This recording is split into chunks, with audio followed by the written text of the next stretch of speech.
Amis voyageurs, bonjour! Chaque été, les touristes débarquent en masse en Corse et certains se sentent à peine tolérés, surtout en camping-car. On a entendu des histoires de pneus crevés, de klaxons et de coups de fusil tirés en pleine nuit, et de routes et de stationnement interdits. Alors pour ce road trip, on a tenté quelque chose, partir en véhicule aménagé plus discret, histoire de passer incognito. Alors est-ce que ça suffit pour être les bienvenus ou est-ce qu'on va se faire virer des spots? Est-ce que les Corses détestent vraiment les touristes ou est-ce qu'on se raconte des histoires? Eh bien, c'est ce qu'on va voir. Ça rime. Bon, il n'a pas fallu longtemps pour nous en rendre compte. La Corse, c'est compliqué pour les camping-cars, les vannes et les fourgons. On voit là dernièrement, le stationnement il est interdit pendant la nuit de 20h à 8h. Le camping sauvage aussi, les feux sont interdits. Alors on comprend pourquoi, c'est des sites qui sont protégés. Il y a presque une centaine de parcs nationaux, de sites Natura 2000. Donc on voit que c'est compliqué en véhicule aménagé et on espère qu'avec notre petite voiture, on va pouvoir se faufiler un petit peu partout. On met le cap sur la vallée de la Restonica, l'une des plus emblématiques de Haute-Corse. Sauvage, encaissée, traversée par une rivière limpide et bordée de piscines naturelles. Ici, la nature est reine. L'été, c'est un vrai refuge pour échapper à la chaleur et c'est aussi le point de départ de deux lacs de montagne bien connus, Melo et Capitello. Des randonnées assez prisées en haute saison. Mais là, on est encore hors saison. On nous a dit qu'il n'y aurait pas grand monde, alors on va voir. Et en fonction de la météo, on décidera peut-être de se lancer dans l'ascension. C'est une vallée qui est pas praticable en camping-car à partir du camping de Tuani. Et on comprend pourquoi en fait, parce que les routes sont assez sinueuses et étroites. Et on voit déjà que c'est effectivement compliqué de se croiser. Faut pas aller trop vite, alors en camping-car, je pense que ça serait très compliqué. Tu veux dire que ça se corse pour les camping-cars? Ouais, ça se corse pour les camping-cars. Il y a des cailloux, qui dépassent. En tout cas là, c'est un avantage d'être en véhicule aménagé, en petite voiture. On peut plus facilement se faufiler et se croiser. Voilà, c'est raté qu'on soit en camping-car ou en voiture. La route après Tuani, elle est fermée. Apparemment, il y a un éboulement depuis 2024. On va devoir s'arrêter avant. On a repéré un camping. Ça va peut-être être la solution pour se poser et aller explorer les gorges. C'est beau. Et Pauline dit, c'est beau.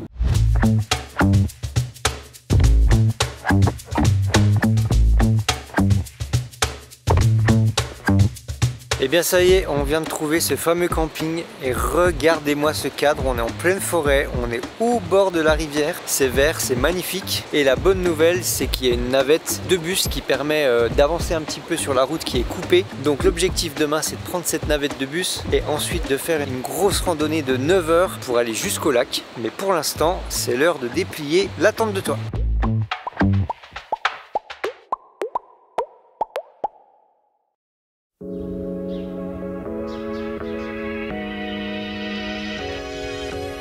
Bon matin, il est 7 h, je suis en train de préparer le café et je peux vous dire qu'il fait bien froid dehors. On a mis plusieurs couches, on a passé une super nuit dans la tente. Alors un peu frais sur le visage, mais avec la couette et le petit sac de couchage en plus, on a très bien dormi et on va prendre des forces parce qu'on s'apprête à faire une grosse rando aujourd'hui et on a de la chance, le ciel est dégagé, c'est tout bleu, ça promet.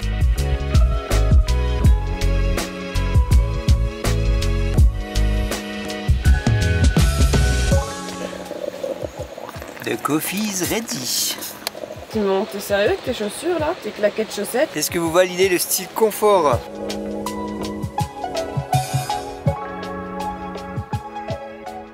Bon les péripotes, le temps est compté, j'ai 13 minutes pour me connecter à internet, télécharger l'application, faire un compte, prendre mes tickets pour accéder à la navette.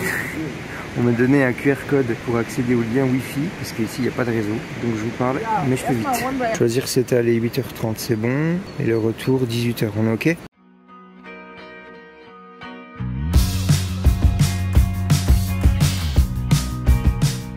Ça y est, nous voilà enfin sur ce chemin de randonnée, non sans effort déjà pour pouvoir y arriver. Parce que vous l'avez vu, on est dans une vallée donc bien reculée et on n'avait pas pensé à ça, mais il n'y a pas d'internet. Au camping, il n'y a pas de wifi. Et puis pour prendre les navettes, eh ben, il faut du wifi pour télécharger l'application. Il y a un jeune de la commune qui nous donne un code QR wifi qui permet d'avoir internet pendant 15 minutes. 15 minutes. Mais bon, on a réussi. Le seul truc qu'on a oublié, c'est de prendre la trace GPI de la randonnée. C'est une rando qui est très fréquentée normalement l'été. Donc là forcément comme la route est barrée, il y a beaucoup moins de monde. On est 6. Ah, ces influenceurs. J'ai trouvé du réseau, carte de rando en téléchargement et c'est bon. Yes. Je suis en direct de la vallée de la Restonica. Effectivement, vous pouvez voir derrière moi ces éboulis monumentaux qui sont venus barrer la route. Les gens ici sont dans... Non, j'arrive. Effectivement, les éboulis sur la route, c'est pas des petits dégâts. Ça fait déjà le 3e endroit où on voit c'est complètement éboulé. Il y a carrément eu des glissements de terrain. La route, elle n'existe juste plus. Le macadam est pété, les pierres sont en contrebas. Ouais, ça va mettre du temps à être réparé. Hein. Ici, on nous a dit dans un an, ils espèrent, mais nous, on n'y croit pas trop. C'est dangereux, quoi. La marche pour aller de Frachetta à ici, elle est vraiment chouette parce qu'on domine toute la rivière. Donc, on voit tout, les piscines naturelles, le torrent, etc. Faut juste faire gaffe, effectivement, aux chenilles processionnaires parce qu'il y en a énormément. Là, ils les crament, j'ai l'impression. On voit les nids qui sont un peu bruns, heureusement, parce qu'il y en a quand même plein par terre. Donc, fais attention avec Ulysse.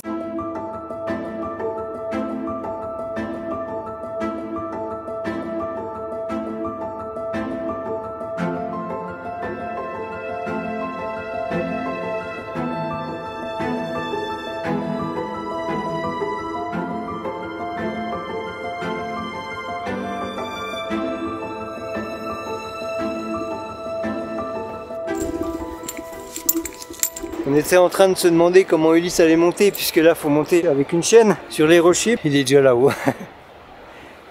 Là, on attaque la partie sportive quand même. Là, c'est une partie avec des échelles qui nous attend. Je sais pas comment il va faire. Je pense que tu vas grimper l'échelle, puis tu le récupères au-dessus, parce que lui, il va grimper par là, à mon avis. Ah. Viens, monte. Allez, monte, allez, monte, monte, monte, monte, oui! Bravo, trop fort! La patte. Ouais, c'est bien! Ça m'a fait peur quand même.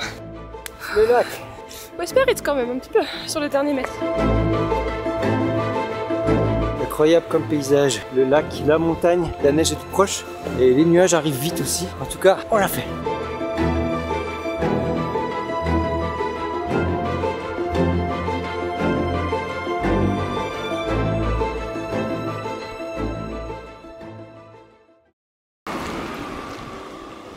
Encore une C3. Il n'y a que des C3 dans Corse. On se fond dans le paysage. Et des stockages massifs encore. C'est clair. Bon, on repart du camping de Tuani. C'était vraiment fantastique. Vraiment, ouais. On a payé un peu plus de 50 € avec la taxe de séjour pour 2 nuits. C'est vraiment honnête que si on prend en compte le cadre et d'être en direct des randonnées, c'est vraiment nickel. On a passé un super séjour. Ouais, en pleine nature, on n'a jamais vu ça, franchement. À part dans les Dolomites, mais c'était 3 fois plus cher. Alors attention, le camping, c'est un camping assez sommaire. Hein. Les douches sont mixtes, il n'y a pas de réseau, il n'y a pas de wifi.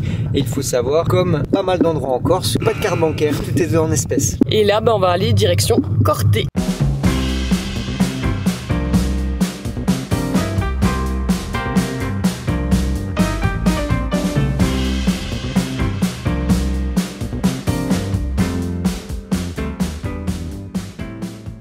Corté, c'est plus qu'un simple point sur la carte de Corse. Petite par la taille, mais grande par son histoire. C'est ici que Pascal Paoli a installé la capitale de la Corse indépendante au XVIIIe siècle. Et depuis, la ville garde une résonance forte dans l'identité corse. On a pris le temps d'y faire une vraie pause. On s'est installé dans un petit camping familial en contrebas de la ville et on a grimpé tranquillement à pied pour aller explorer les ruelles, la citadelle et toute cette ambiance à part qu'on sent encore ici. Et puis, on en a profité pour goûter quelques spécialités locales dans un petit resto de la vieille ville pour parfaire nos découvertes culinaires. On partage des petites stories en direct et il y a des gens qui nous demandent par rapport au camping sauvage en Corse. C'est vrai que c'est pas la destination qui est vraiment faite pour faire du camping sauvage. C'est quand même énormément, on en a déjà parlé, interdit de partout. Là, je vois à ma gauche, il y a un interdit en camping-car pour passer, pour stationner de 20h à 8h encore. Le camping sauvage est interdit sur toute l'île, normalement. Bien que ça reste la France, donc ces panneaux, blablabla, il y en a qui vont dire que c'est illégal, mais bon, je vous mets au défi quand même de dire à un Corse que c'est illégal. Voilà, on va profiter d'être en ville pour s'arrêter pour des petites courses, remplir un peu la glacière parce qu'on va partir dans des vallées un petit peu isolées, donc ça va être un peu plus compliqué de trouver de quoi manger. Et petite parenthèse électrique, on aurait très bien pu profiter de la ville pour recharger notre voiture. On est qu'à 87%, donc pas besoin. On avait réussi à le charger entièrement au camping à la ferme, donc là on est encore large. Ouais, d'autant que le maillage il est assez bien fait en fait. Tous les 30-40 km on voit qu'il y a des bornes, donc même ça serait pas un souci. Pour l'instant on a fait que des routes de col, donc quand on on perd de la charge, on en récupère en partie en descente, en régénération. Donc tout va bien. Ouais, on pensait que ce serait plus compliqué que ça, mais en fait on fait des petites étapes, donc il n'y a pas besoin de faire beaucoup de kilomètres dans la journée. On verra par la suite ce que ça donne aussi. Il y en a du véhicule électrique en Corse, hein, faut pas croire, hein, on en croise pas mal. Hein.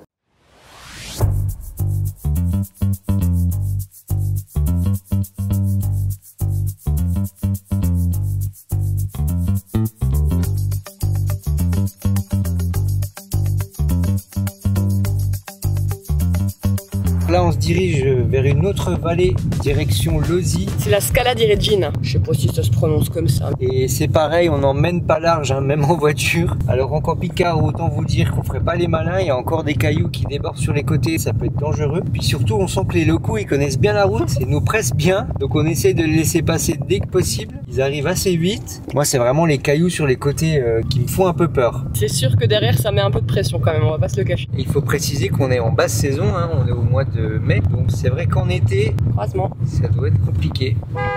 Premier méchant. Je viens de me faire klaxonner, je roule trop au milieu, mais oui, mais j'ai peur de serrer à droite. Oh Maline, serre. Bah ouais, mais juste avant on a vu un néerlandais qui faisait un constat avec une voiture devant, donc il y a dû avoir un accrochage qui vient de te refaire engueuler là. C'est quoi, moi je m'arrête, allez-y, passez.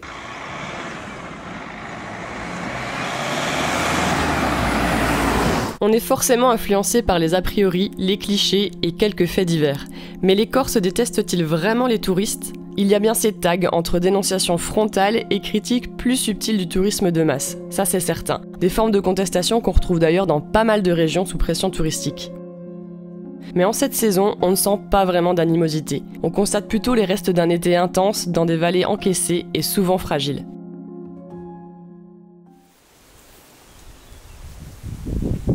Là, on est sur le camping le plus haut de Corse, un camping avec vue sur le Monte Cintoux. C'est vraiment magnifique. C'est la montagne la plus haute de Corse, incroyable. Je parle pas trop fort parce que c'est pour pas déranger les gens qui sont autour. On est 5-6 campeurs à cette saison et c'est vraiment top. Ça, c'est pour ce qui est camping, mais il y a plein d'autres alternatives qui sont sympas, comme les campings à la ferme, c'est hyper développé via par exemple CampSpace. C'est une application où on trouve justement des campings chez l'habitant. Donc on peut goûter aussi les spécialités, faire un repas ou un petit déjeuner. Et bien sûr, comme on est à la ferme, on déguste des produits locaux, on découvre tout ce qui se fait. Ce qui est sûr, c'est que ça permet vraiment d'échanger avec les locaux. Ils prennent le temps de donner un peu les conseils et on comprend beaucoup en fait la mentalité et le caractère corse. Tout ce qu'on a à dire jusqu'à présent, c'est qu'ils sont géniaux quoi. Franchement, on a eu un accueil aux petits oignons. Ils savent y faire, c'est vraiment top. On est vraiment bien. Il y a tout ce qu'on veut quoi. On est au départ des randonnées, l'accueil il est fantastique. Donc je pense qu'en Corse, c'est limite dommage d'aller chercher autre chose que ça. C'est un avis très personnel pour l'instant. On verra ce qui se passe par la suite. Mais en tout cas, on apprécie énormément ce séjour parce que là, c'est vraiment le camping tel qu'on l'imagine quoi.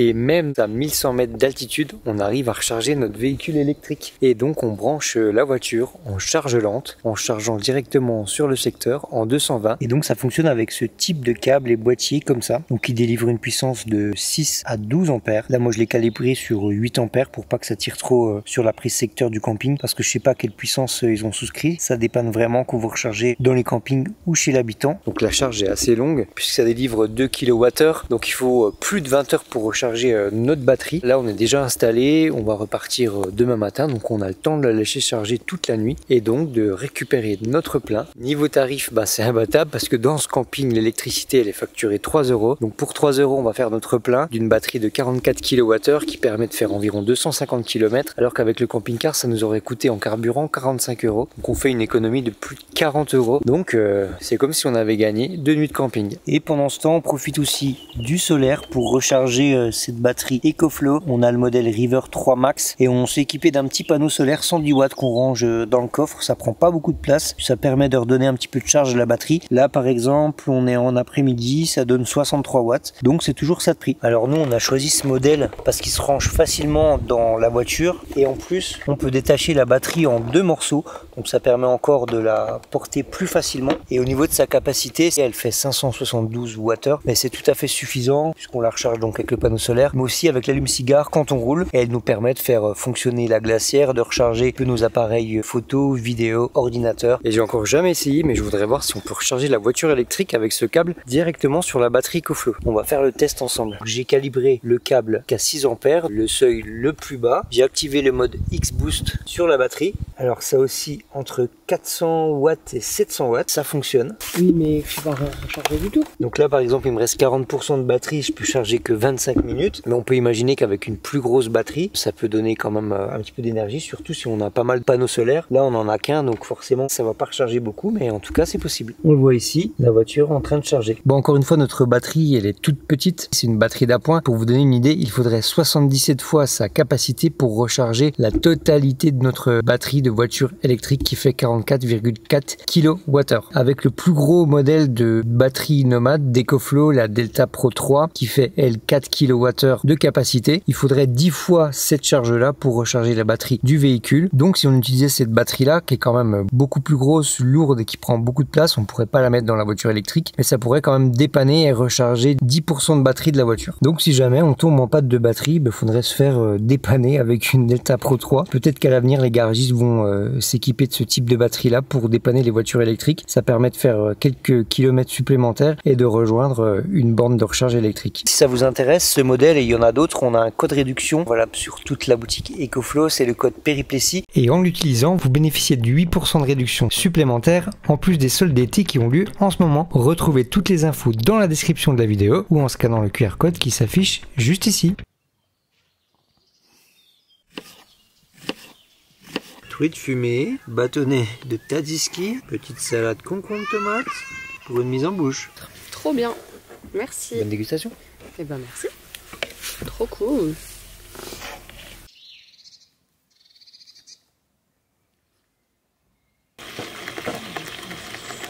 Mais qu'est-ce que tu nous as mijoté, Pauline? Bah les fameuses œufs à la tomate. Si vous voulez savoir la recette, il faut aller regarder cette vidéo. Cette recette facile et pas chère en camping-car ou en voiture aménagée.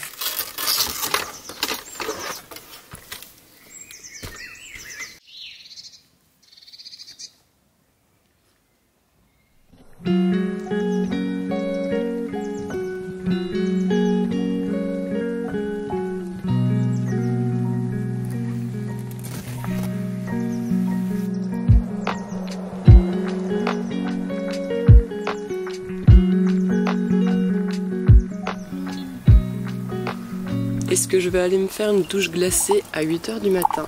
On va voir. Les douches sont gelées et sommaires. Autant vous le dire tout de suite, le Monte-Cinto ce sera pas pour nous. Là on est à 1100 mètres d'altitude, là-haut c'est 2700 mètres. Et donc faut compter une ascension de 7 heures, juste l'aller. Et il y a surtout de la neige en ce moment au mois de mai. Donc l'ascension est accessible qu'à partir du mois de juin. Et pour randonneurs chevronnés. Et préparer son café devant ce décor, ça vous dépend aussi. Café corse, bien sûr.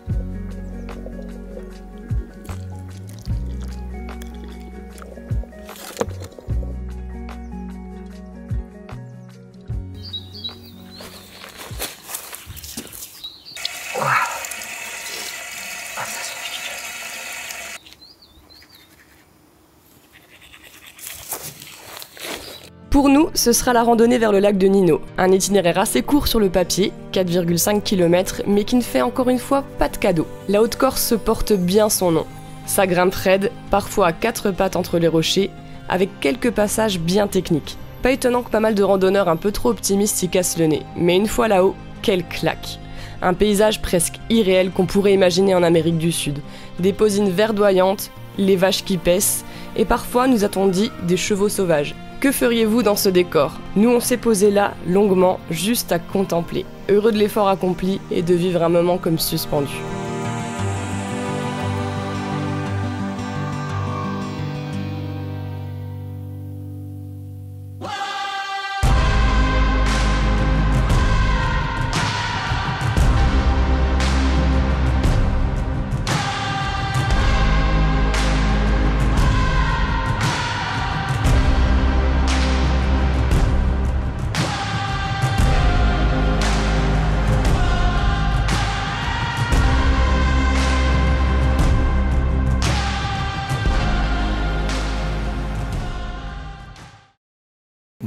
arrivé sur une nouvelle étape et là je me réfugie sous le toit parce que c'est une invasion de chenilles.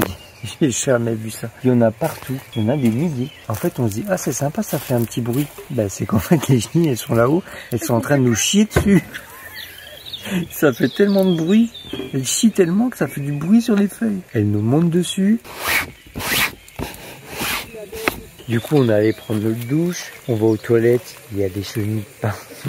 C'est un truc de fou. Ah, tu t'es fiché dessus. Toutes les 3 secondes, on a une qui me monte dessus quand même. Mais Simon, le psychopathe, est de retour avec sa balayette. Il va chasser toutes les chenilles. Du coup, je sais pas quoi faire. Ah, tu t'es fait chier dessus. Vas-y doucement. Vas-y, vas-y, vas-y. Stop. Eh ben, je suis content de pas être très haut. Hein. Donc là, on a l'illustration parfaite de ce qu'on disait par rapport à la voiture. C'est que là, ils ont des barres qui font 2,10 m de haut. Nous, on fait 1,95 m, donc on passe. Mais c'est justement pour pas que les véhicules, et notamment les camping-cars, puissent s'arrêter au bord de la route. C'est encore une fois une route qui est très étroite. On en va reparler, mais les camping-cars, ils sont pas les bienvenus ici. Ouais, j'irai pas jusqu'à dire qu'il y a une animosité vis-à-vis des camping-caristes, mais quand même, ça fait 2-3 fois qu'on discute avec des gens, il y a des bonnes bâches sur les camping-caristes. La raison de base, c'est que sur les routes comme ça, ils sont réputés se traîner, ils bouchent la route, comme ils ont peur, ils se serrent pas et du coup ça empêche de circuler. Les Corses, eux, ils connaissent la route, donc ça les énerve un peu. Ils te montrent en fait qu'il faut avancer quoi. Donc avec les camping-cars, c'est un peu tendu et ouais, il y a des petites paroles après. Moi j'aime pas trop qu'on mette les gens dans des cases par rapport à leur véhicule. On relève pas, on hausse les épaules, mais comme quoi la mentalité elle est pas bonne quoi. Mais je pense qu'il y a des très bonnes personnes de partout et des cons partout. Mais ça, malheureusement, il y a des bons clichés là sur les camping-caristes en Corse. On va pas se mentir. Ça fait 2-3 fois quand même.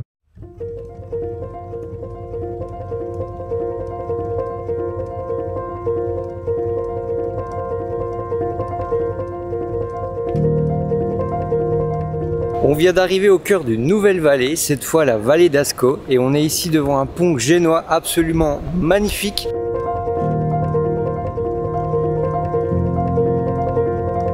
Alors le coin il est connu touristiquement pour ses piscines naturelles, ses vasques, et avec le soleil ça donne des eaux incroyables. C'est beau, c'est magnifique. Alors ne cherchez pas les grottes de Lascaux, hein. C'est pas encore ce qu'elles sont, hein. C'est plutôt en Dordogne.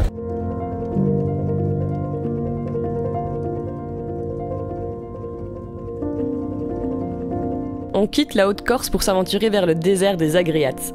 15 000 hectares de nature brute, couverte de maquis entre Saint-Florent et la vallée de l'Ostrioconi.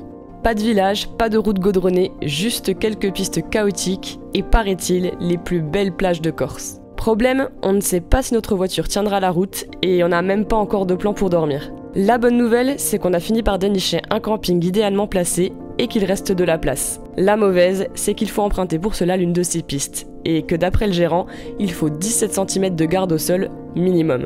Et les Corses, on l'a remarqué, ils n'exagèrent jamais ce genre de détails. J'ai peur que ce soit un peu juste. Donc là on a 24, mais tu vois moi ce qui m'inquiète c'est là. Ça. Voilà, parce que la dernière fois il y avait un rocher, j'ai tapé là. Moi. Comment ça t'as tapé un rocher? Là ouais non. Ah, là c'est 15 quoi. Vraiment dessous le véhicule quoi. Mais à l'avant c'est bon. Mais le problème, il y a des excroissances sous la voiture. Et là par contre c'est là où on perd de la garde au sol. Donc je sais pas si c'est partout qu'il faut être à 17 cm ou c'est comme les chats, là où la tête passe, le corps passe. Ah tu vois là moi j'avais tapé là la dernière fois. Ouais, puis on est en C3 électrique, hein, on n'est pas en 4x4. Est-ce qu'on va se lancer dans cette piste ou pas? Je ne sais pas trop. Après, le véhicule est neuf, hein, on l'a depuis quelques mois seulement, alors est-ce qu'on va se lancer là-dedans? En même temps, il paraît que cette plage est très belle. On peut la rejoindre à pied avec un petit peu de courage. Ah, le dilemme. Juste avant de partir en Corse, j'ai fait un chemin de campagne, on allait faire une balade à Ulysse, ça a frotté et c'était vraiment un petit caillou de pas grand chose qui dépassait. Donc là je me suis dit, ah on est limite sur la garde au sol quand même, faut faire gaffe. Pour que ça soit arrivé juste avant, c'était peut-être un peu genre attention à ça Pauline. Est-ce qu'on écoute les signes ou non? Autant notre camping-car on l'a emmené sur les pistes de Géorgie parce que c'est un vieux camping-car. Et puis il est haut en garde au sol. Mais là... Par contre les camping-cars sont interdits sur cette piste, hein, il faut le savoir. Hein. Oh c'est étonnant, on va en tout cas faire cette route et on verra ce qui nous attend.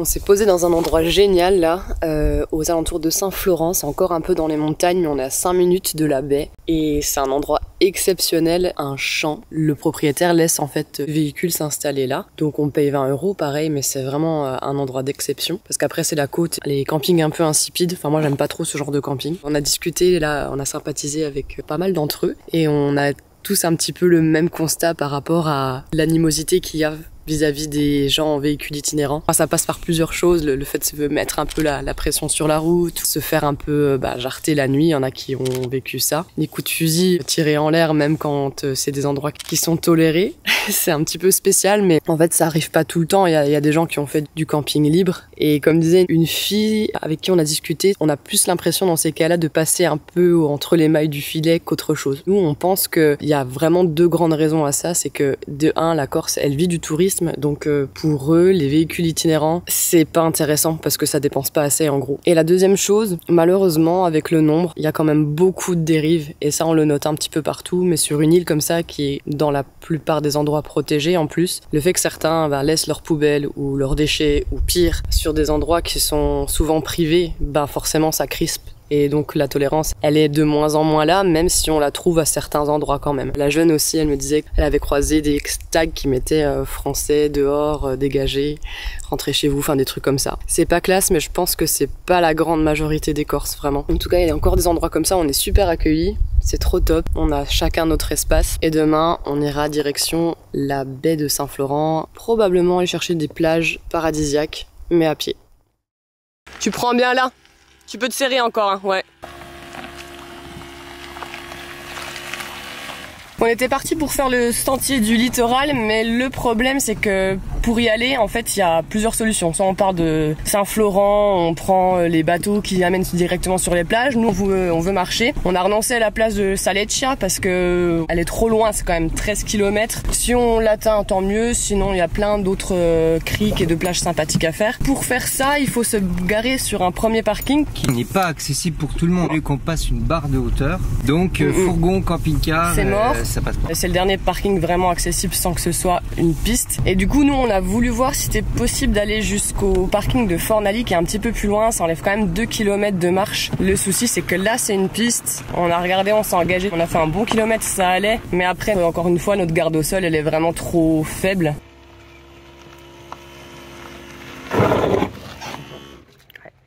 Et ça a raclé. Et ça a raclé un petit coup, donc on s'est dit allez, si ça racle déjà ici, on va pas insister.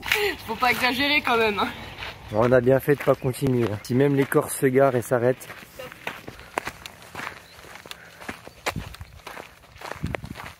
Et c'est vrai que dans notre cas, le fait d'être chargé, je pense qu'à chaque fois que ça encaisse sur la route, ça s'enfonce encore plus.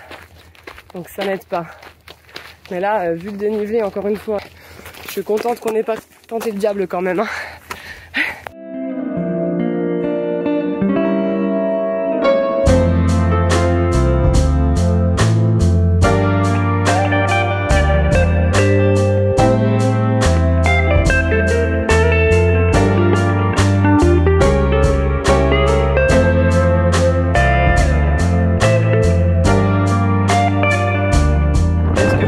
De notre petit endroit pique-nique aujourd'hui. On est dans un petit paradis. Ah bon? C'est beau. On est seul. Presque.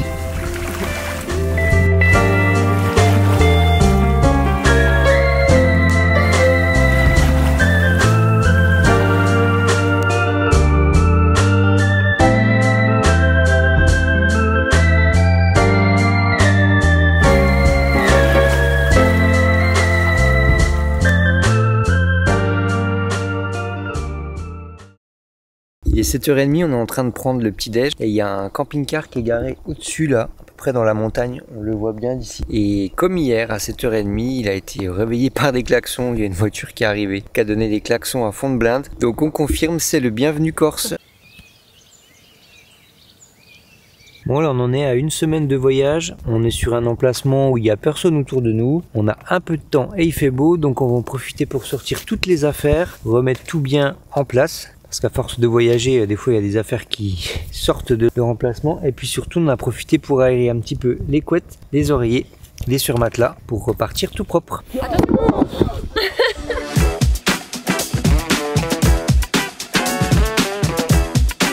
C'est bien, on peut se débarrasser du caca des chenilles.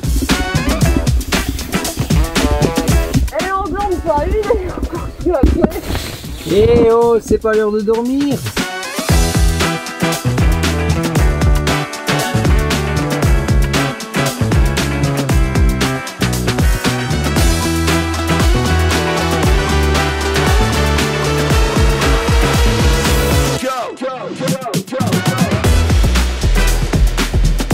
On est en train de monter dans les routes de col et avec l'électrique, bah, ça consomme un petit peu parce qu'on est quand même bien chargé. Batterie faible. On va pas serait temps de se charger.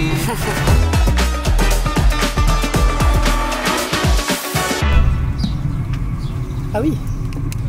Ah quand même. Ah bah ça passe pas là. Hein. Bah, oui. Ah oui quand même.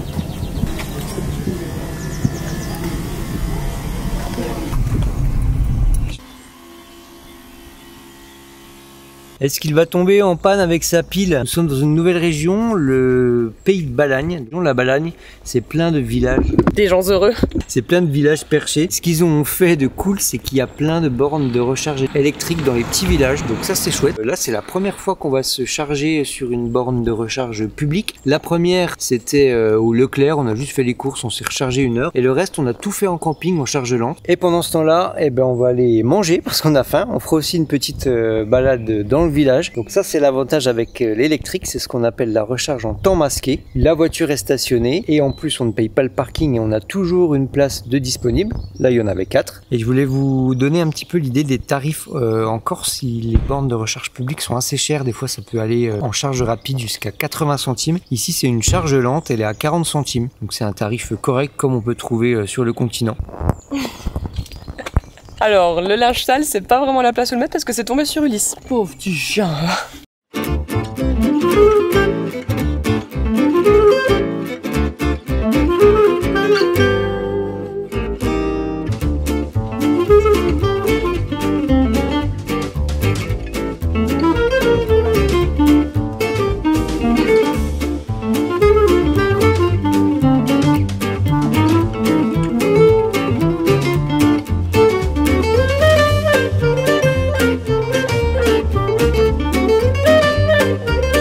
Et bien voilà, 2 heures de balade et d'arrêt dans ce beau petit village. 16 kWh d'énergie dans la voiture. On est à 60%, donc on a pris 35% de batterie. Ça nous a coûté 7 €, 50 € au resto et une belle petite balade. Ouais, c'était vraiment très chouette ce petit village.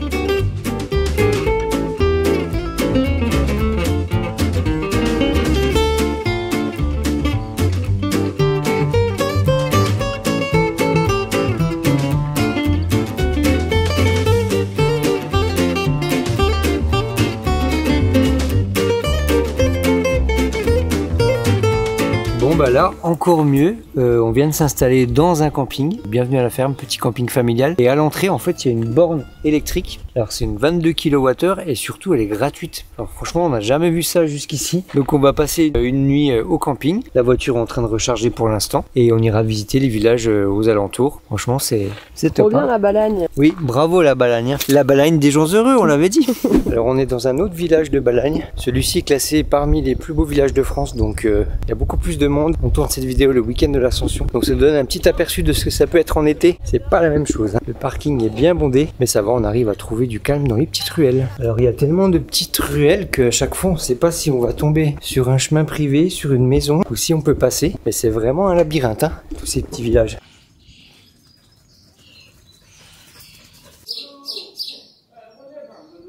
Je trouve qu'ici on se rend compte qu'on est sur une île parce que autour on voit que c'est de la pleine mer tellement c'est étendu, c'est vaste, c'est très beau. Par contre il commence à faire chaud.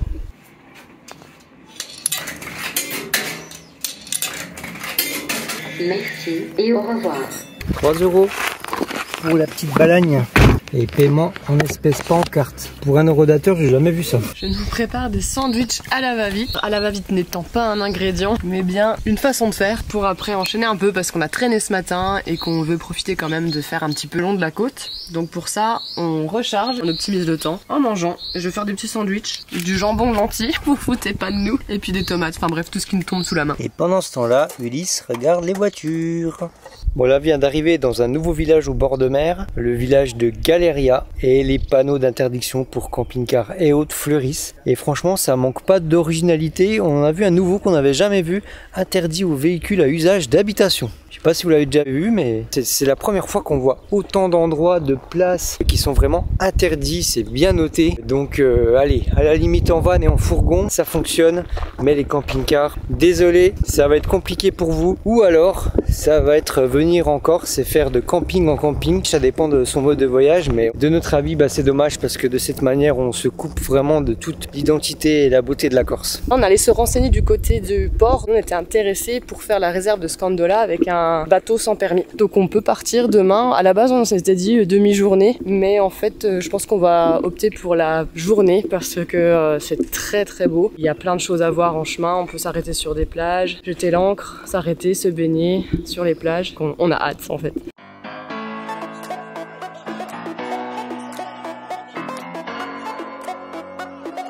Alors, qu'est-ce que vous pensez de notre spot van life? C'est l'heure de la lessive, chérie. Je te le mets là-haut dans l'arbre, c'est bon. Tu vas chercher. C'est une brocante ici. Ah oui, au bout de 7 jours, la machine à laver s'impose et le sèche-linge n'a pas rendu les habits secs. On trouve des solutions. Une nouvelle journée en Corse, ça y est, on vient de plier le campement. On s'était installé à quelques kilomètres de Galeria, un peu plus dans les montagnes parce que les aires de van fourgon nous avaient pas trop plu, on était un peu les uns sur les autres. Là, on a trouvé quand même un spot génial avec une superbe vue sur les montagnes et maintenant c'est l'heure de prendre la route pour aller changer de mode de déplacement. Ça y est les péripotes, on y est.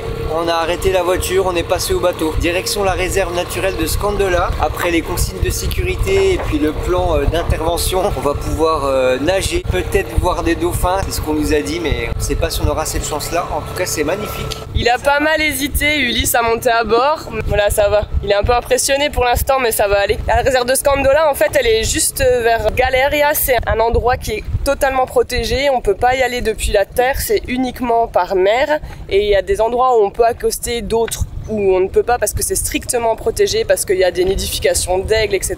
Et on a la chance de louer un bateau sans permis, parce qu'il faut pas croire qu'on a passé le permis bateau pour ça. Et bah voilà, vogue la galère. Ça va la manœuvre? Ça va, le bateau fait un bruit bizarre. Il grince.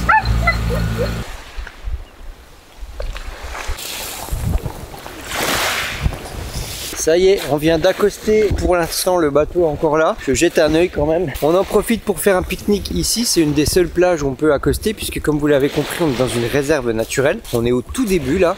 On dégourdit aussi les pattes d'Ulysse qui commençait à trouver déjà le temps long. Est-ce qu'il a le mal de mer? Je sais pas. En tout cas, on est au tout début et là, on va continuer notre route donc par la mer juste ici pour rentrer vraiment au cœur de la réserve. Apparemment, ici, on est dans un ancien volcan.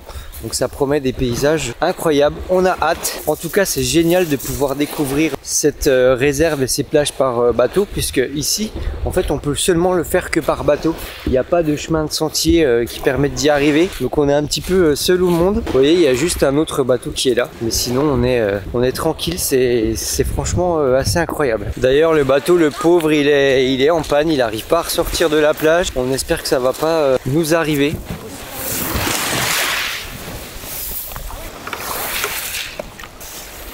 Ok. Voilà, là faut que tu l'appelles. Ouais, super. Ça va là-bas. Je monte. Ouais. Ah, c'est toute une organisation. Et là normalement, je peux activer le moteur. Marche arrière. Tu vas replier l'échelle. Ah. Attends, je recule. Parce que t'as quand même des cailloux là-bas. Ça va racler là. Normalement sur cette baie il y a des renards, mais là comme il y a le chien ils viennent pas. Mais on verra peut-être d'autres choses. En tout cas on avait des gros poissons qui tournaient autour du bateau. C'est trop bien. Toi t'es un peu stressé là hein. Pas rassuré Ulysse. Non. On est bien ici. Pauline a pris la barre. Nouveau pirate. C'est vraiment incroyable. On est vraiment proche des roches, il y a plein de petites grottes, les eaux elles sont turquoises, émeraude, toutes les couleurs de rêve du paradis, c'est impressionnant. C'est magnifique.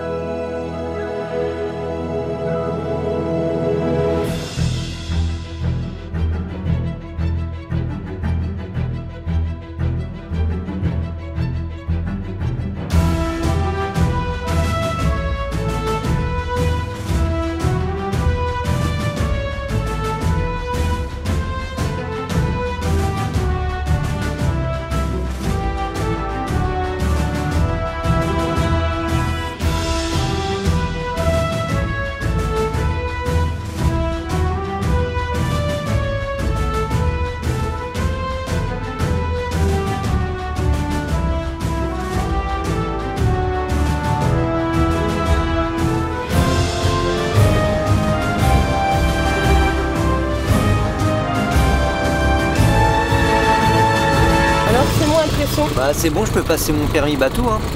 Je suis passé entre des petits rochers là, mais ça permet de voir vraiment ces formations géologiques. On nous a dit que c'était un ancien volcan, donc la terre est un petit peu ocre. Il y a la verdure, quelques oiseaux, c'est vraiment très beau et je sais pas si on se rend compte bien à la caméra, mais c'est assez imposant hein. Sur la fin on se rend bien compte. Nous on est parti d'ici, on a fait tout ça, là on est là et là c'est stop.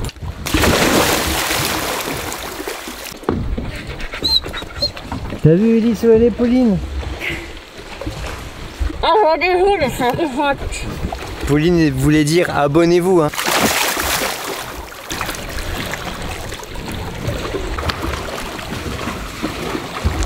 C'est une belle crique, mais à rien.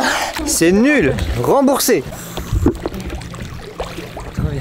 C'est la première fois que je te vois aller à l'eau si vite. Ah c'est sympa le point de vue d'ici. Hé pirate! Hors de ma vue! C'était notre première véritable expérience en bateau. Et franchement, on s'en souviendra. On aurait pu rester là encore des heures à dériver parmi les criques et les grottes secrètes et regarder les falaises changer de teinte avec la lumière du soir. Ce genre de moment, c'est aussi ce qui nous donne envie de voir plus loin. Mais bon, Ulysse y est moins sensible que nous, ou disons différemment. Il a clairement eu sa dose. Alors demain, on prendra un sentier pour rejoindre Girolata à pied, histoire d'approcher la réserve autrement, par la terre cette fois.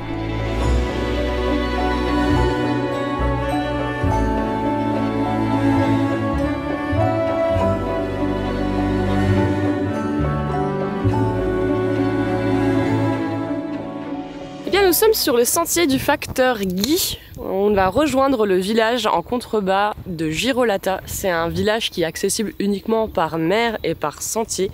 Il n'y a aucune route qui y mène. C'est un village vraiment isolé, 10-12 âmes apparemment, des irrésistibles Corses qui restent encore habités là-bas. Et ce sentier s'appelle comme ça parce qu'il n'y avait qu'un seul et unique facteur qui a accepté toute sa carrière de faire les 5 km menant jusqu'au village par le sentier pour aller porter le courrier aux habitants de Girolata. C'est un sentier bien agréable ma foi, mais il descend et après il faut le remonter, donc Guy devait bien être en forme. Maintenant on sait pas, c'est sûrement Amazon qui livre par drone, non je plaisante. Et en contrebas, les habitants sont tous des descendants du facteur Guy. Non ça c'est faux, c'est complètement faux. Contentez-vous du début de l'anecdote. Donc en tout cas retenir le mec était suffisamment timbré pour faire ce trajet. Pas mal. Ben nous on n'a toujours pas vu le facteur, mais en même temps c'est normal, c'est dimanche et on va voir ce village isolé en passant la plage de Tuara. Donc petite balade du dimanche.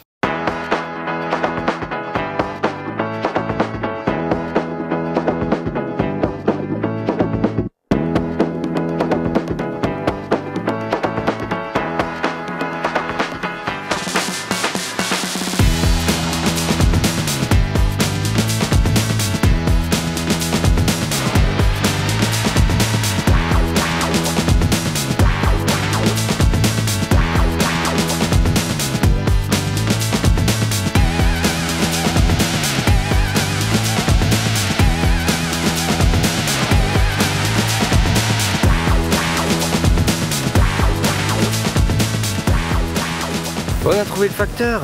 C'est une vache en fait. Lucie allait lui dire bonjour, j'adore. C'est vraiment fou. Moi ça m'ébaille. Tellement simple. Les vaches sur la plage, les chiens qui se baladent. Les pauvres, elles essayent de manger de l'herbe, c'était de l'herbe synthétique. Donc voilà, on est bien arrivé. Restaurant en pagaille, les bateaux sont arrivés, donc ça sent les vacances. Mais les points de vue depuis la rando étaient les meilleurs. On va quand même faire un petit resto. J'ai pas envie du tout de rentrer. On a changé de projet. J'ai pas envie de rentrer. Je veux rester ici. Alors, est-ce qu'ils nous détestent vraiment ces Corses? Bien sûr que non. Sinon, je vais te mettre 2 plombs dans la cervelle. Non, pas du tout. On a vraiment apprécié ce périple. C'était juste génial. Déjà, c'est sublime. Je n'ai jamais vu un territoire, une région où c'est un émerveillement à chaque endroit, à chaque virage. Donc, une diversité incroyable. Toutes les personnes qui nous ont accueillis ici ont été vraiment formidables. Là où on peut pas nier quelque chose, c'est une certaine animosité vis-à-vis du camping-car. On va peut-être pas non plus trop se mentir là-dessus. Non, pour moi, les Corses, ils détestent les camping-caristes. Alors, on n'est pas trop du même avis, mais franchement, j'ai jamais vu autant de panneaux qui ciblent vraiment les camping-cars. D'habitude, on est tous un petit peu englobés, fourgon, van, véhicules de voyage. Mais là, c'est les camping-cars et il y a des panneaux dans tous les sens. En plus, ça manque pas d'ingéniosité, hein. On en a découvert qu'on connaissait pas encore. Franchement, c'est impressionnant. On n'a jamais vu une destination avec autant d'interdictions pour les camping-cars. Moi, je dirais détester, non, mais je pense que le salut pour les camping-caristes qui voudraient venir en Corse, parce que c'est quand même dommage de passer à côté de cette région. C'est fantastique, c'est vraiment d'avoir les vélos parce que y a quand même beaucoup de bâtons dans les roues pour accéder au parking, pour accéder au site, etc. Donc on a intérêt à avoir encore une fois les vélos pour se poser à un endroit et partir à la découverte. Et encore les vélos en soute, parce que les vélos à l'arrière, ça fait de la longueur supplémentaire et ça c'est compliqué encore sur les routes. Donc nous on est content d'avoir vécu ce périple en véhicule aménagé. C'était vraiment le véhicule fait, taillé pour la destination. Ça nous a permis d'être vraiment flexible, aller où on voulait, se garer où on voulait, et on a rejoint les campings et les campings à la ferme, les campsites, pas parce qu'on a ce type de véhicule encore une fois, mais plus par rapport à la destination qui est, on l'a dit au fur et à mesure de la vidéo pourquoi, hein, le côté un peu aussi vif du tourisme, c'est aussi ça, et puis il y a le côté préservation. Je pense qu'ils veulent vraiment les Corses qu'on s'intéresse à la culture, au paysage et pas juste consommer les paysages, donc c'est pour ça qu'il y a une certaine... Et c'est bien normal quand tu vis de ça encore une fois, et quand tu as un accueil comme celui-ci. La voiture c'est à refaire, ça nous a permis de prendre nos marques parce qu'on voulait voir si c'était viable, autant sur l'aspect électrique que sur l'aspect aménagement minimaliste. D'ailleurs, on fera des vidéos dédiées sur l'électrique et sur les erreurs, les aménagements qu'on pourrait modifier. Ce sera 2 vidéos séparées à suivre en guise de bilan. Mais pour l'instant, un premier bilan, c'est une vraie réussite. Ouais, on est enchantés vraiment. On est super fiers d'avoir réussi à faire tout ça parce que quand on lisait certains commentaires, oh là là, il fallait arrêter avec la tente de toit, le poids, tout ça, l'autonomie du véhicule électrique, on n'allait pas s'en sortir. Franchement, même moi qui suis optimiste sur l'électrique, j'ai trouvé que c'était encore plus simple que prévu. Vous l'avez vu, des bornes dans les petits villages, les charges au camping qui étaient possibles, des fois pas, oui, mais clairement en Corse aussi, il faut faire le choix parce qu'il y a des bornes électriques qui sont très chères. Ça se prépare, mais ça on a l'habitude. Nous en tout cas c'est sûr qu'on reviendra parce que là on a fait la Haute-Corse et on a beaucoup traîné dans la Corse intérieure. C'est, je pense, modestement un des meilleurs choix qu'on ait fait pour ce qu'on aime comme type de voyage. Peut-être notre meilleur voyage. Ouais, dans la concentration encore une fois de sites merveilleux et d'environnements merveilleux. On a tant la montagne que la mer, on plonge de montagne à la mer en 5 minutes. Il y a ce côté un peu sauvage aussi avec tous les animaux qui se baladent sur les routes, les vaches, les cochons. Ulysse il a vécu son meilleur... Enfin, la Corse avec un chien c'est vraiment génial. Et ici vous les tenez en laisse, on vous dit mais les chiens c'est en liberté en Corse. C'était vraiment un meilleur périple pour faire avec la voiture et avec le chien. En attendant, si vous suivez nos traces, on met aussi les liens dans la description parce que tous les campings dans lesquels on s'est arrêté, les campings à la ferme qui sont vraiment géniaux, on les a dégotés via l'application CampSpace, c'est anciennement Home Camper. Ça nous a vraiment permis d'identifier des chouettes coins où s'arrêter, qui sont ouverts aussi pour les camping-cars. C'est pas sponsorisé, on a un code réduction, un code de 10% si vous voulez tester vous aussi, donc n'hésitez pas, vraiment il y a tout. Petit point négatif pour le fonctionnement de l'application, il y a des frais de service qui peuvent être assez importants à la longue, mais l'avantage c'est quand vous réservez l'application, vous êtes sûr d'arriver, d'avoir une place, et ça c'est pas négligeable. On est content en tout cas d'être reparti sur les routes parce qu'on a fait une petite pause, le temps d'aménager tout ça et de mettre en place ces projets. Donc on vous dit à bientôt pour les prochains périples, on vous promet des super road trips. En tout cas, si vous voulez voir tous les aménagements de notre nouvelle Péripocket, vous pouvez cliquer sur la vidéo juste ici, on vous dévoile tous les secrets. Vous allez voir, c'est un sacré Tetris. On se retrouve là. À bon voyageur. Salut.